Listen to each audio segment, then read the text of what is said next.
Unitarian Universalist minister from Bakersfield, California. I'm Reverend Nancy Palmer-Jones, Senior Minister at the First Unitarian Church of San Jose. I'm Reverend Joe Cherry, Minister of the UU Fellowship here in Stanislaus County, Modesto. Now, you I have seen before. Go ahead and raise your hand so the viewers can... Yes, I've seen you at the Modesto City Council. What brings the three of you together today here at St. Stanislaus Catholic Church?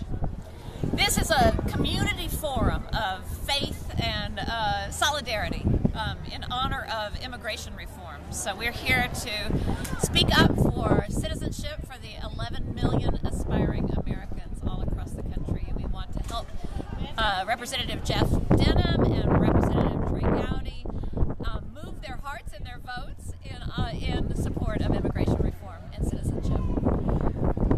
Currently, we do have immigration laws that are in place. What do you feel about those laws currently, and how do you think they can be improved upon? You know, my parents are immigrants. They came here to the United States a year before I was born. And it took them about 10 years to decide to become citizens. But once they made that decision, once they stepped up to the plate to become not just the beneficiaries of the privileges of being a citizen, but also to have the responsibilities of citizenship, it took a long, long time. It was a gruesome, grueling process for them to become citizens. And every year that goes by, it just becomes worse and worse. And we've got 11 million people who are just itching to be citizens, to be productive parts of the United States. And we should allow that to happen and to make that as easy as possible. Approximately how long does it take for someone who comes into the country to become a citizen? I've read stories that say sometimes up to 20 years. That's right. Of active pursuit, not default, not lackadaisical, but active pursuit.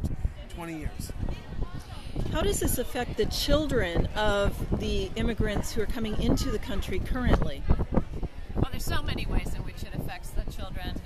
Of course, right now, with the broken immigration system, we have parents who are being taken away from their families.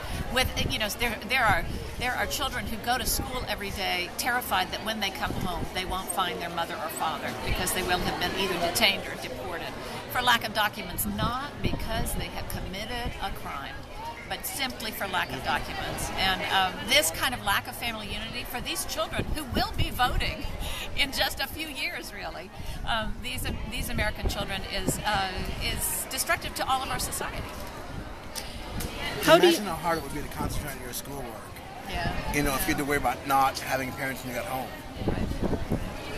You know, and even so, in my experience, it seems like people whose skin is darker seem to have a harder time becoming citizens.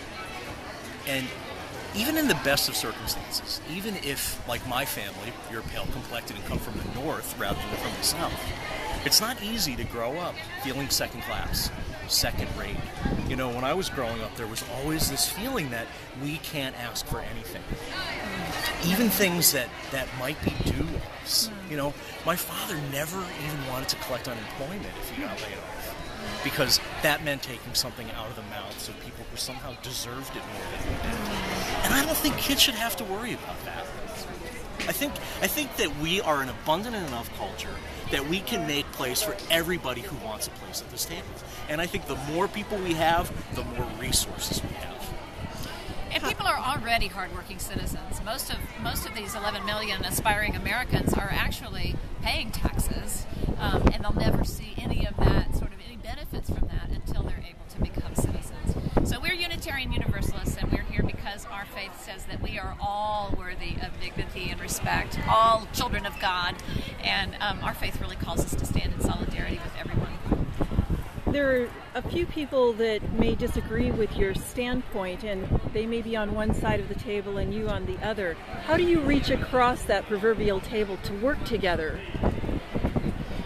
You know, I find that a lot of the people who are here today are probably on the other side of the table for me on other issues.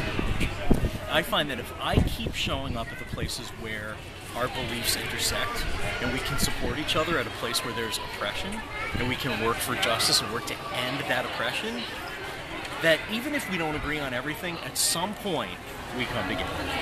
It never fails. And I would encourage people to join the National Unitarian Universalist website, which is uua.org. And our local website is StanUU, like Stanislaw, STANUU.org.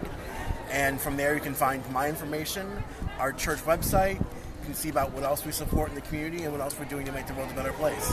Thank you very much. Thank you.